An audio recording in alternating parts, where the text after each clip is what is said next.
Salutare și bine v-am regăsit! Oricât de mult spațiu ai avea în locuința în care locuiești, fie ea vilă, casă, apartament, mai știu eu ce, parcă tot îți mai trebuie un mic locușor acolo în care să mai pui ceva, pentru că, oricum, la casa unui om tot se adună câte ceva. Asta fiind valabil și pentru mine. Așa că am fost nevoit să cumpăr un shed, o mică virgulă căsuță din metal. Astăzi am primit delivery-ul și mă voi apuca de treabă pentru că, într-adevăr, s-au adunat cam multe.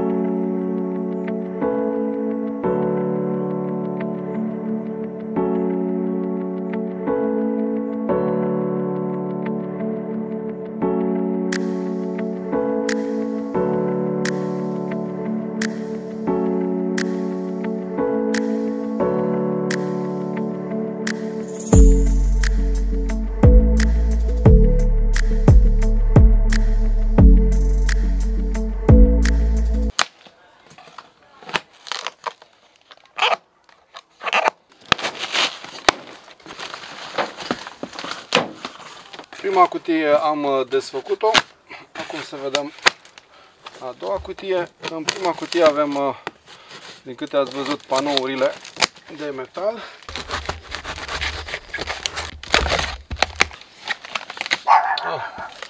În a doua cutie avem alte două cutii mai mici, în care se află cărțile cu instrucțiuni.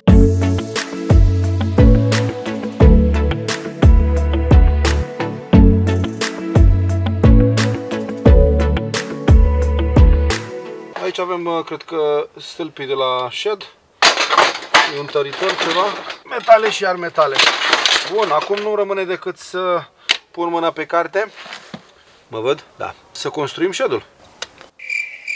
Avem aici manualul, pe copertă scrie în germană, dar nu-i nimic, în interior este totul în engleză. Și ce am găsit interesant, aici spune că dacă zăpada este mai mare de 10 cm, este chiar periculos pentru că acest shed nu va putea să țină acea greutate. Spre norocul nostru, în Anglia nu ninge chiar atât de mult, ați observat sarcasmul din vocea mea, ci că ar fi nevoie de 2 oameni, dar eu cum sunt singur la acest moment, va trebui să mă lupt cu toate materialele puse la dispoziție. Am văzut câteva review-uri că îți cam dă de bătăi de cap să faci acest shed, dar la urma urmei asta e. L-am comandat, l-am primit, trebuie să-l construim. Fifi? Ești pregătită? Tibi, măcar tu mă ajuți? Hello? Mai pisoi? Da. Nevoie mare. Bun, hai, că tot am spus că începem treaba, da? Mare grijă când desfaceți aceste metale, pentru că sunt prinse una în alta și sunt foarte ascuțite. Până la urmă am scos-o la capăt cu baza shed-ului. Am reușit să aliniem aceste metale care vin îmbinate aici la colț. Acesta va fi pragul, practic intrarea în shed. Vin prinse aici cu șuruburi și cam aceasta va fi mărimea shed-ului.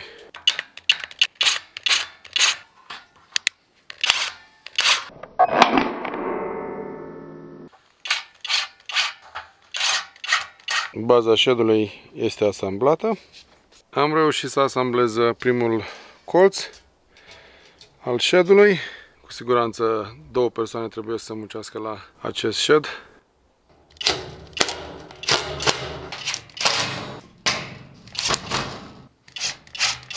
Până la urmă, cu asistenta mea aici de față, am reușit să punem primul colț.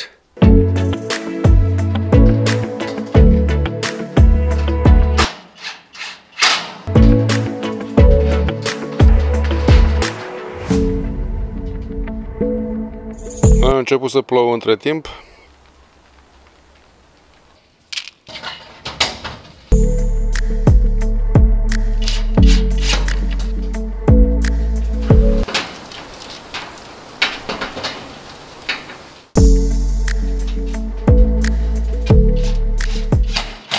După lupte seculare am reușit să fac pereții la shed. Montăm acum aceste corniere pe pereții laterali.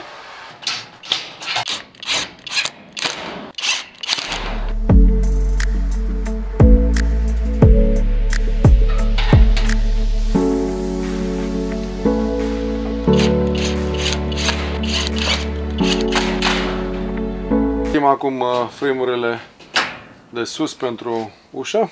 Vreau să menționez că ușa va fi pe role. No. Acestea sunt rulele care le vom fixa pentru ușă.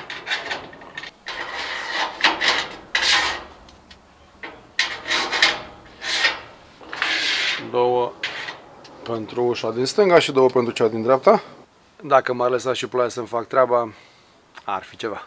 Urmează acum să construim acoperișul cu ventilația de rigoare.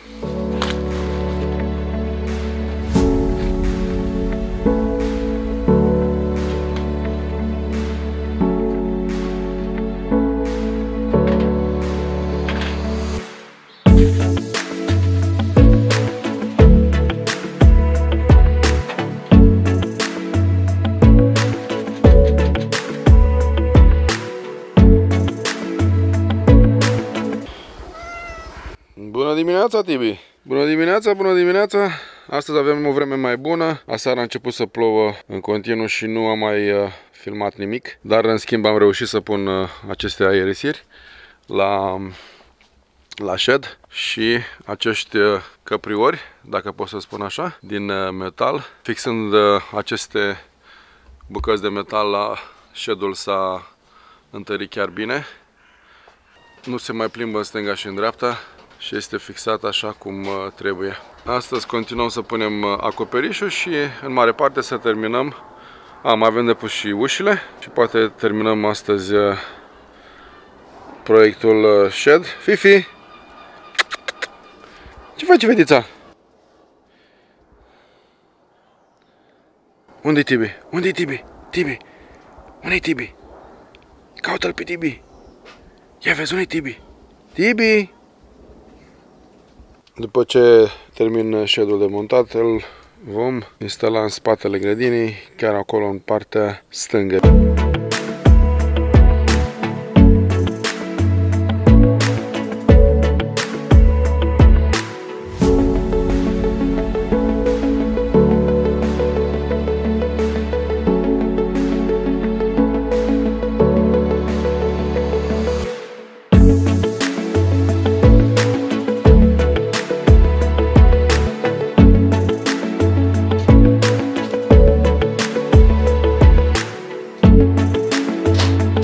I-am aici pe asistenții mei care se ocupă de șaibele din plastic care vin atașate la aceste șuruburi. James?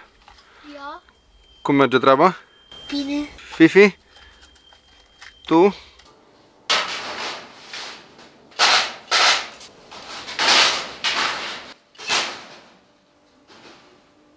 Job done. Acoperișul este gata. Inspectorul este aici de față. Cum e, James? Bine. Ok, totul? Da. A verificat șuruburile? Totul acoperit? Don't you have to put the sides on? Yes, I will. Și, după cum spunea asta micu, să punem cornierele pe lateral, ceva de genul ăsta, în toate părțile. Wow.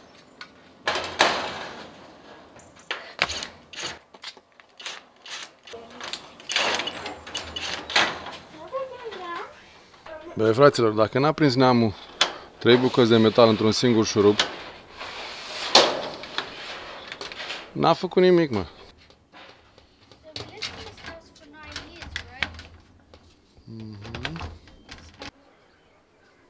Am montat mânerele la uși, cât și întăritoarele, 3 la număr pentru fiecare ușă. Și acum urmează să montăm a doua ușă pe role. Prima ușă am montat-o deja. Aici avem rolele cu șuruburi, 4 la număr, pe 2 role. Micul nostru shed este gata, am montat și ușile. Îl avem pe James aici care ne va face onoarea să termine acest proiect.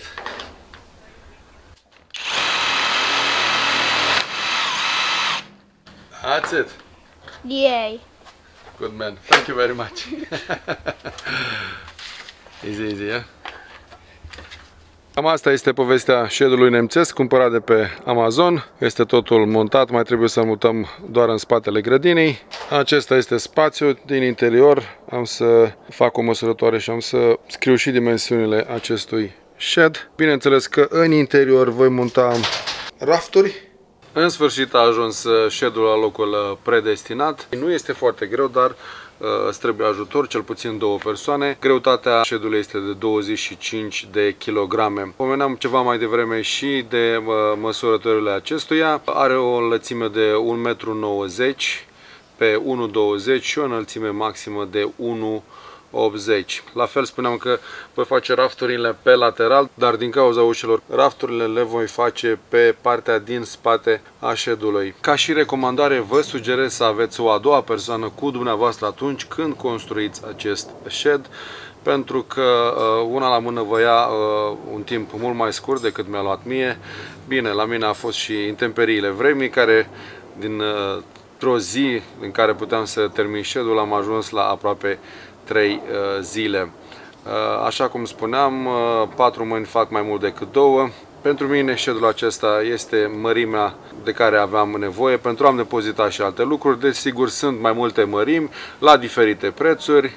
Eu am ales să cumpăr acest shed, după cum am spus și mai devreme, de pe Amazon, o companie germană. Costul acestui shed a fost de 239 de lire. Mi-a fost livrat de Yodel. A ajuns în 2 zile, deși spuneau că timpul pentru acest delivery va fi între 4 și 6 zile. Așadar, nu-mi rămâne decât să vă urez spor la treabă dacă vă cumpărați acest gen de shed și până data viitoare, desigur, aveți grijă de voi oriunde vă aflați în lume.